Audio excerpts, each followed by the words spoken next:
Hi, I'm Arati. Today I am cleaning and re-inking some of the fountain pens that I use for drawing. There's a Fude nib, a calligraphy nib, and some are just plain fountain pens. Usually I fill them with plain waterproof black ink, but I have got a couple of new colored waterproof inks. We'll test that waterproofness that I want to try out. I'll also show you the marks that these different pens can make and how you can use them in a drawing.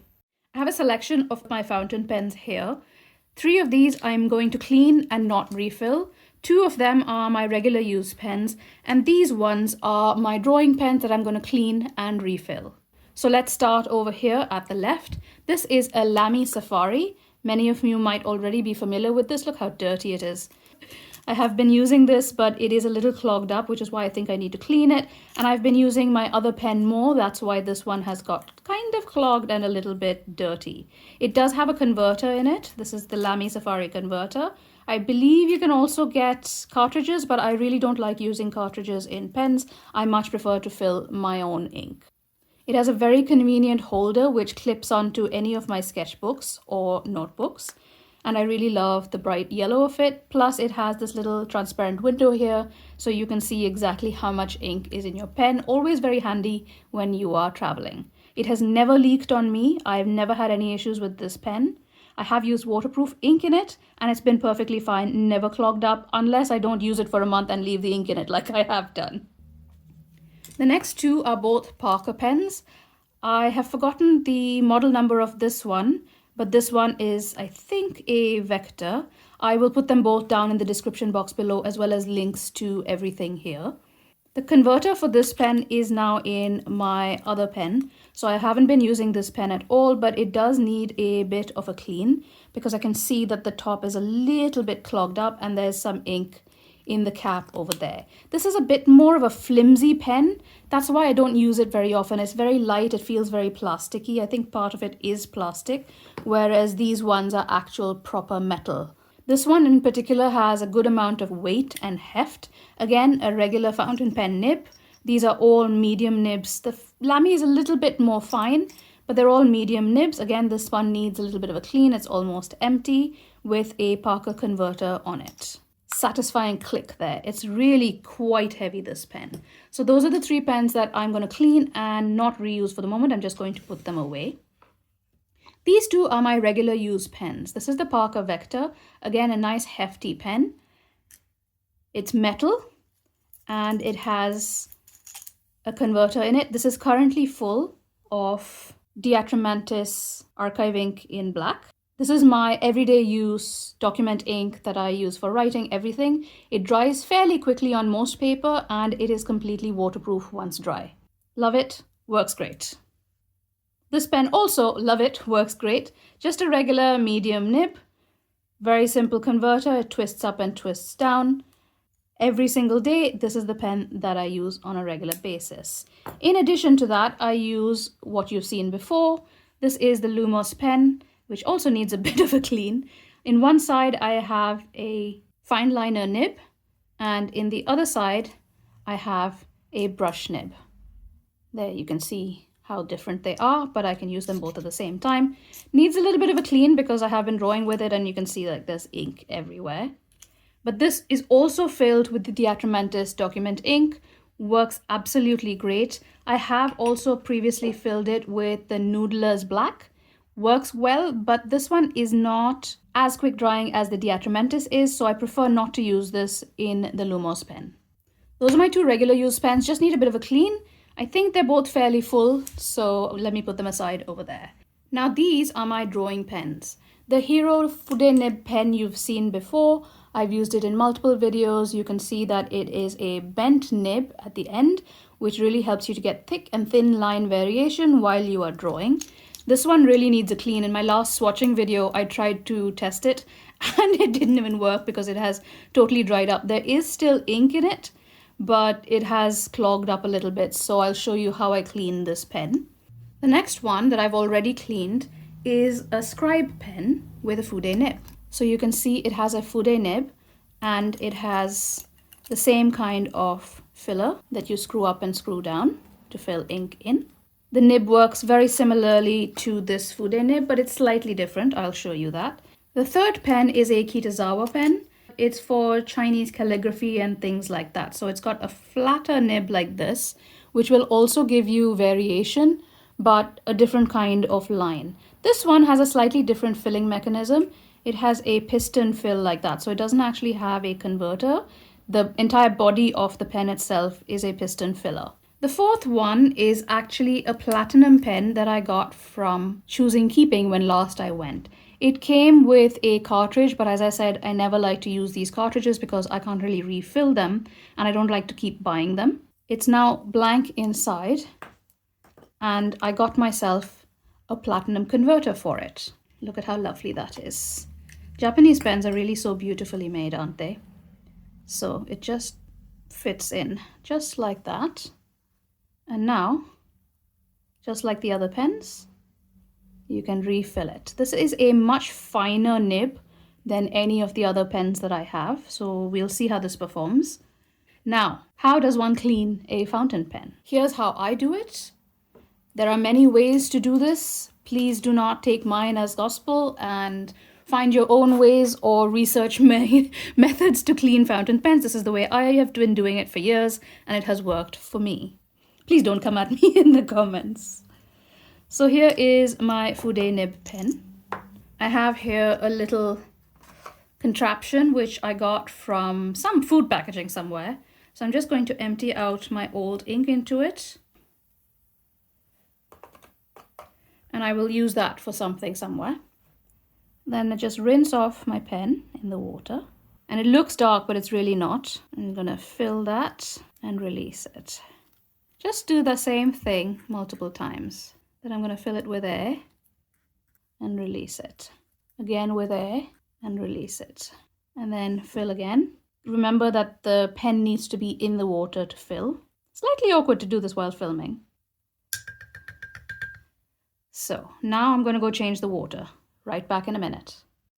Please note, do not throw inky water down the kitchen sink or the bathroom sink. Please research disposal methods in your own area. I have a bucket in my shed and then I let it evaporate and various complicated things like that. But please think about it. Think about the environment. Don't just dump it. So round 2, piston is all the way down. Put the pen in. See, there's still a little bit of ink, but not so much. Fill it, release it. Fill it, release it. Fill it again. And this time I'm going to release it on paper. Just got a bit of paper there and you can see how it just absorbs and there's no mess anywhere. And then finally, clean again. Because this pen is in regular use, I'm not taking the entire thing apart and doing this. It's mainly the nib that I need to flush out because that has been sticking a little bit, which is why I'm doing this with so much water. Just keep going. At this point, I'm going to take out the piston filler and just do it by itself. You can see that's pretty clean. I think this is also quite clean. Yeah, that's fine. Yep, no more is coming out. Clean it on there. I would never leave my nib in water for a long period of time, maximum 5 minutes if some ink is clogged on there, but that's all. When no more ink is coming out, it's just wet now, there's no ink. I'm just going to put this back in there. Make sure the piston is all the way down. No more water coming out, and I'm going to just leave this on the side to dry for a little bit before I put any ink in that. And that's pretty much the method I use to clean all of my pens. But first, I need to let this dry, and I need to show you the inks that I'm going to use. In my Royal Talons white sketchbook here, I've written down the names of the inks that I have to try. 2 of these inks I've been using for years, and they're both black inks. One of them dries a little bit faster than the other, but I will show you all of them right now. Let's start with the Diatramentis document ink in green grey. It does say handmade ink for fountain pens, and it's made in Germany, so I'm pretty confident that this will not ruin my pens, since I have been using the archive ink for years as well. Give it a little shake just to make sure there's nothing settled in the bottom. Just using a regular paintbrush, not taking too much because this paper tends to bleed through a little bit. Look at that. That is a lovely green.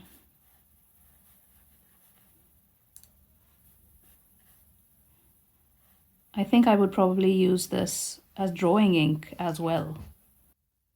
The Diatramentis document ink in sepia brown is the next one. This looks beautifully rich. Lovely. I'm so pleased with this. I've been looking for colored inks to be drawing with for quite some time that could go in my fountain pens. I mean, you can use any pen with inks that are meant for dip pens and things, just not fountain pens. Let's go with the Atramantis Archive ink next. This is the ink that I've been using in my fountain pens for years and years and years. It is definitely waterproof and it's a really dark black. That's what it looks like.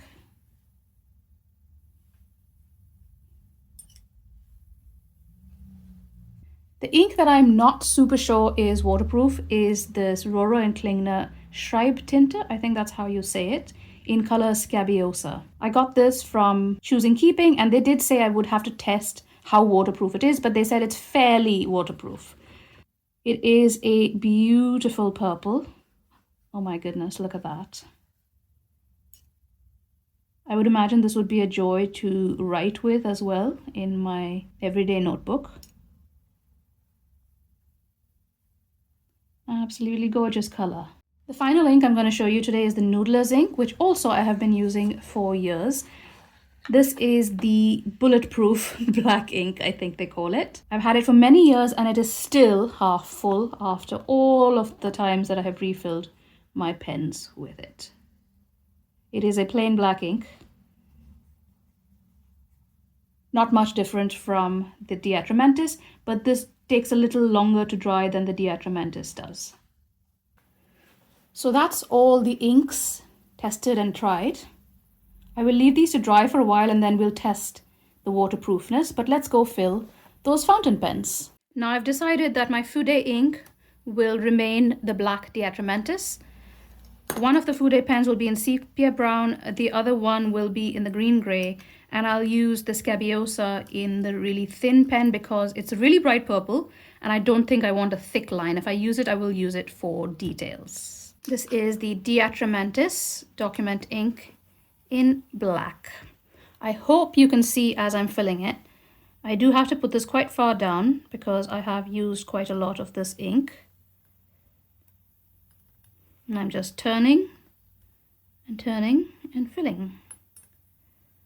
So there we are, nicely filled. And then I just wipe off the top, not too much because I don't want to lose too much of that ink. Clean off that little barrel there. And one ink pen is filled. Always remember, don't leave ink open and lying around. It's just a recipe for disaster. Don't do it, don't do it. So sepia brown, so I can see, yeah, that's nicely filled. The nice thing about these transparent ones is that you can see how much ink you've got inside. Next, green gray, and then this one is the piston filler pen. So it's the entire body that twists. So you'll be able to see much more clearly with this one, I think. This also holds a bit more ink than the converter pens, mainly because it's a thicker body. I think that's fine. Just make sure the body of the pen is clean because you want to get it on your hands afterwards. All right, so pen in. Now Noodlers I have been using in some of my other pens, but I'm not going to fill any of these with them. Obviously I've run out of pens now. Now whenever I fill a fountain pen, I have a little page in my sketchbook where I do a little bit of a scribble and make sure that the ink is running through, that there's no residual water, it's not diluted. And I've done that for all the pens that I filled today. And now I'm going to test them next to the inks that I swatched earlier.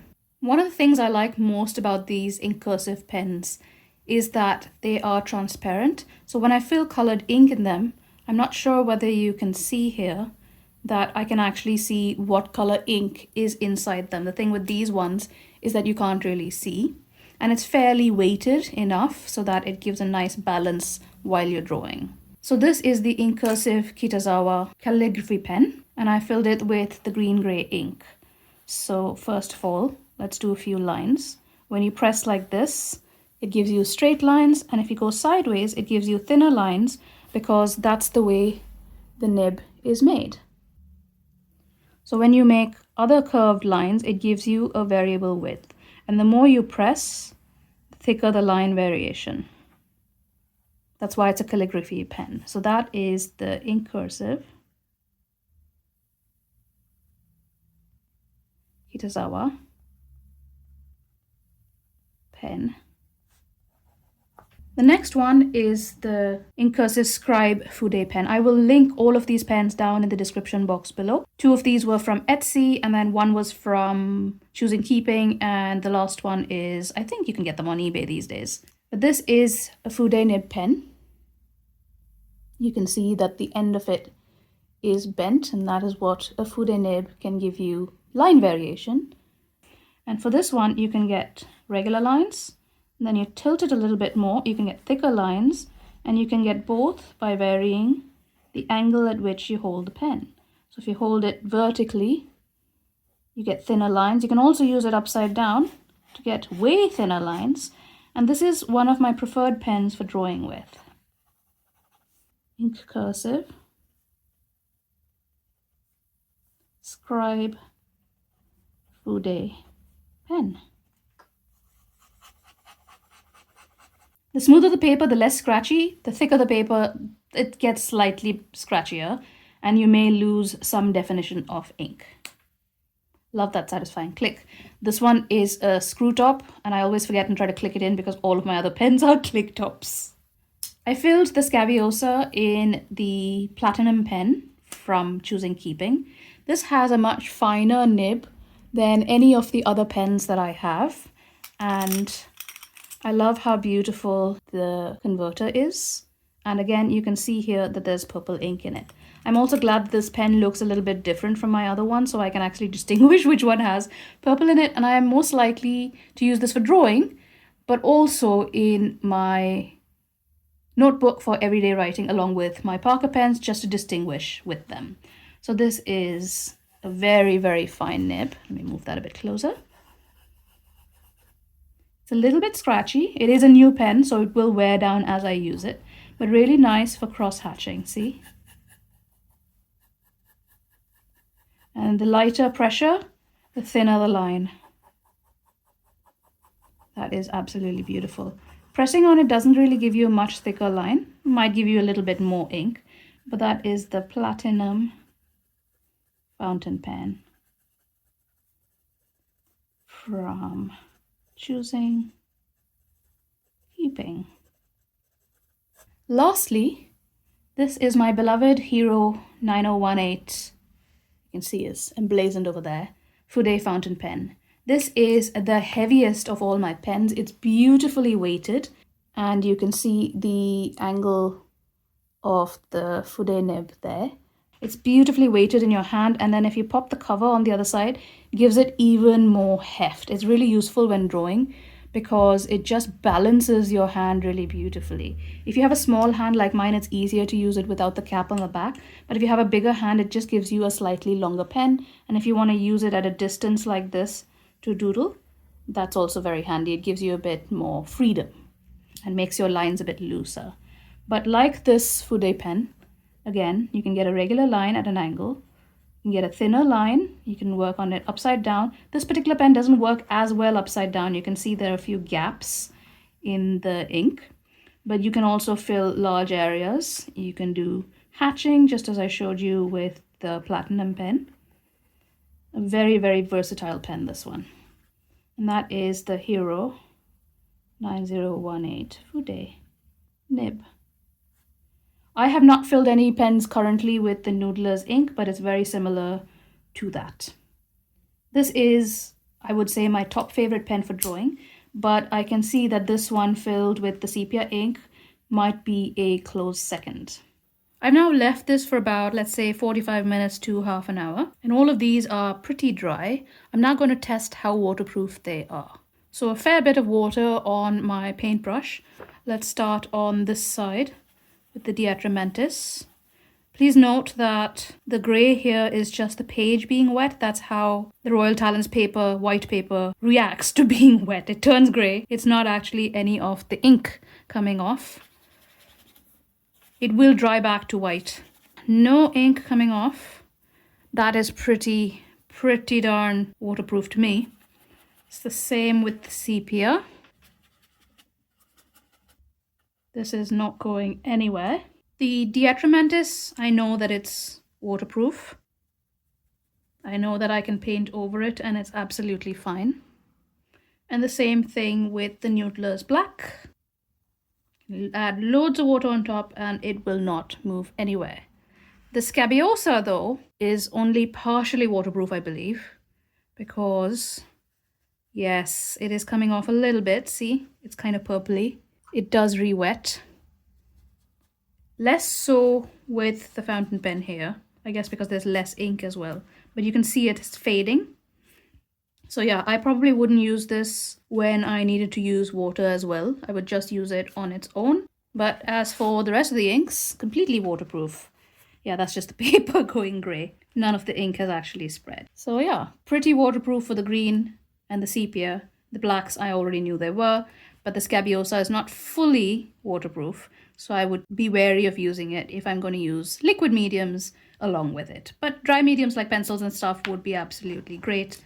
So for example, if I use neon on top, the ink still shows through pretty well.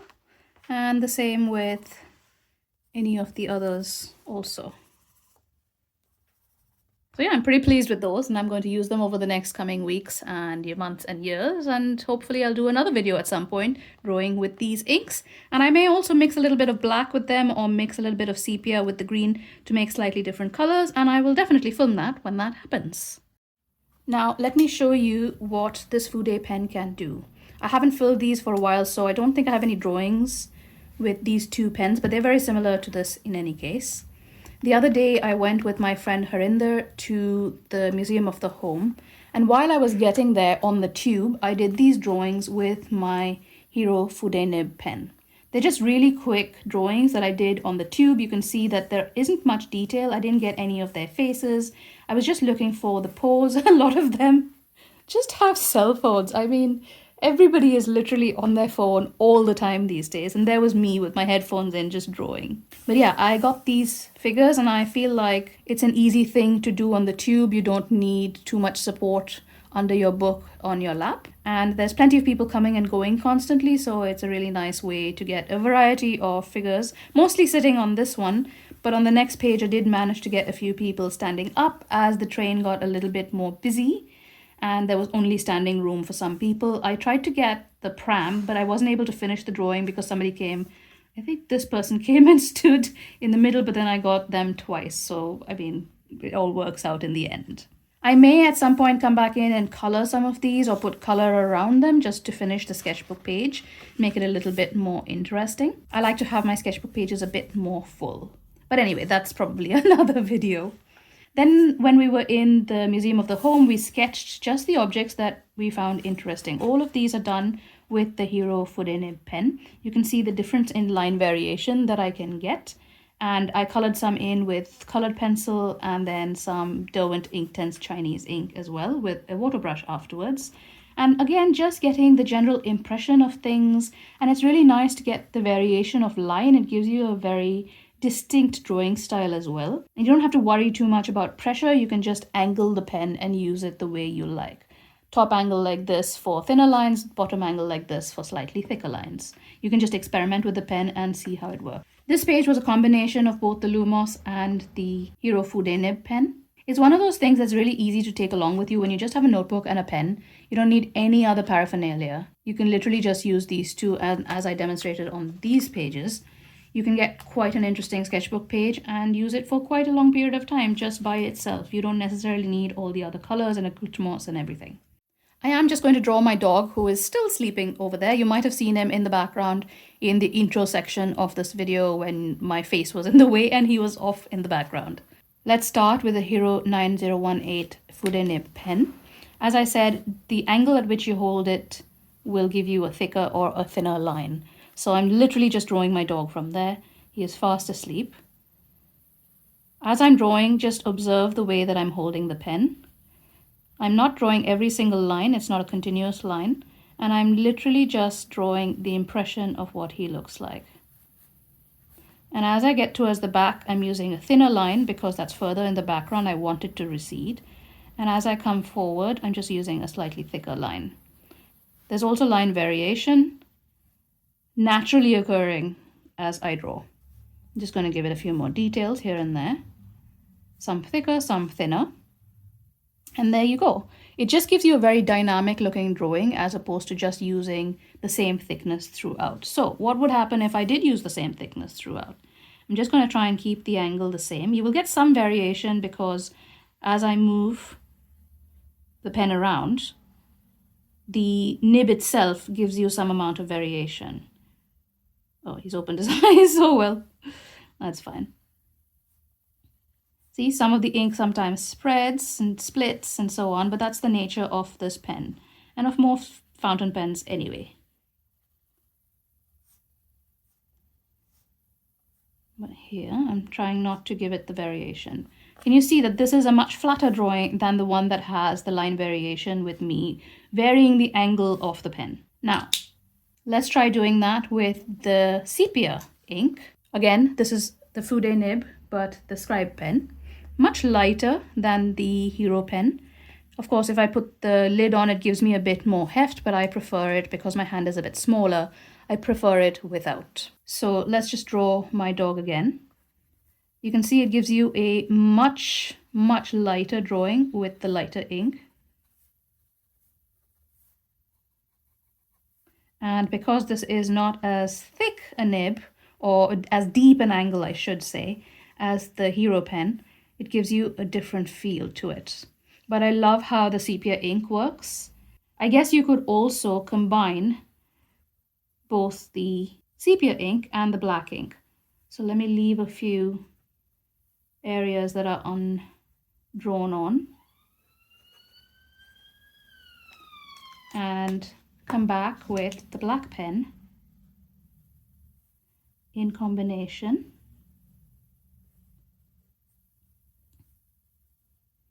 And that's how you can get a little bit more variation in your drawing, maybe even on the eyes and the nose, and then leave the rest brown. And that's how you can get a bit more variation and depth in your drawing using two different colored inks. Now let's try with the Kitazawa pen, which is a calligraphy nib, as I showed you. You will get a very different drawing with this because it does not have as much line variation as the other two. But nonetheless, you still get some amount because of the angle at which you use it. I haven't left myself enough space here, but we can see what we can do.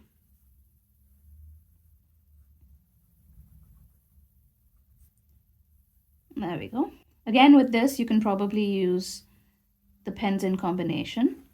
Let's just do a random drawing.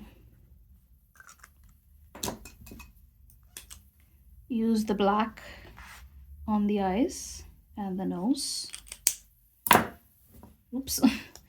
And then go back with the sepia in some spaces. You can really create some interesting drawings, and I'm looking forward to experimenting with these colored inks. This is obviously the first time that I'm using them in a pen, so with practice I'm sure I'll get better as well. The black is the one I'm most comfortable with and that I often end up using. Finally, let's try the Scabiosa pen. I mean, the platinum pen with Scabiosa ink in it. Let's go over here. As you can see, this is a much thinner nib. So in order to get the same amount of fill, I need to use it more. It is way scratchier as it's a new pen. Yeah, I feel like I would use this for a different style of drawing. I feel like it would be more useful for cross-hatching, for example, like I showed you earlier. For proper pen and ink drawings, this would be.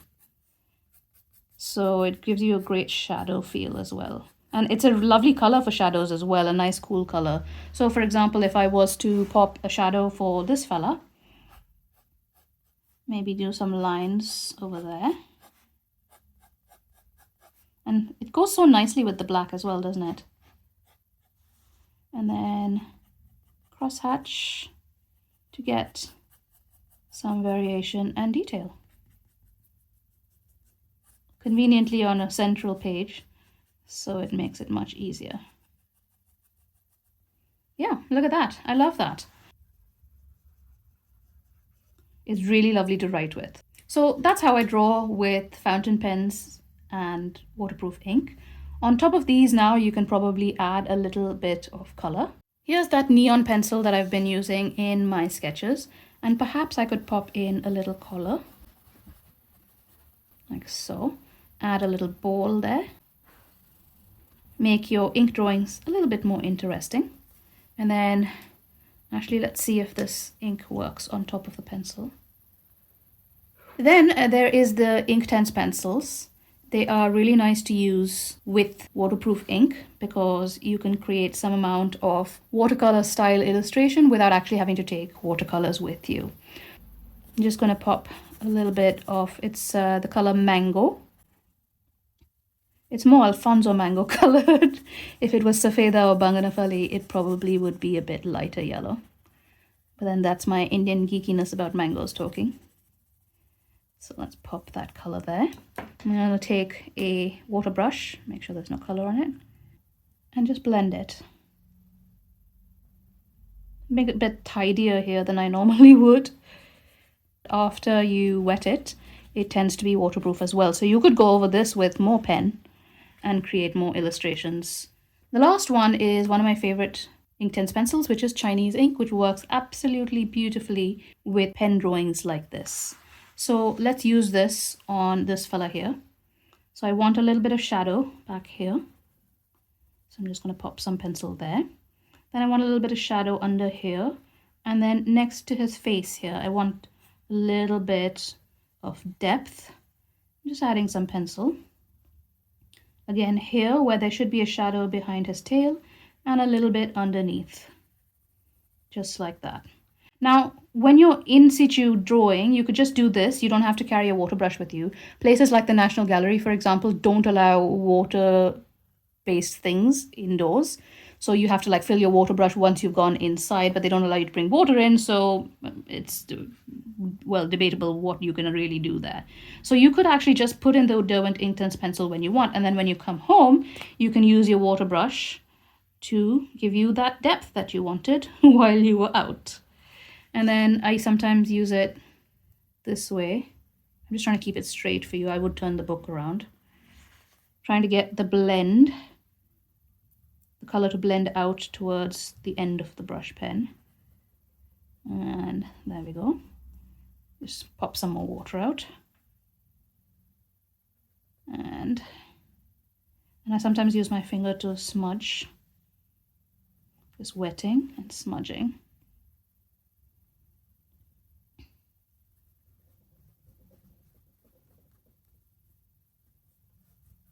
And there we go. Now, of course, I would probably darken, like since this is sepia, it isn't showing as well, but I would use that to darken and add more detail on top if you like. And then you could probably use, for example, in the collar here, maybe I want to put a few stripes.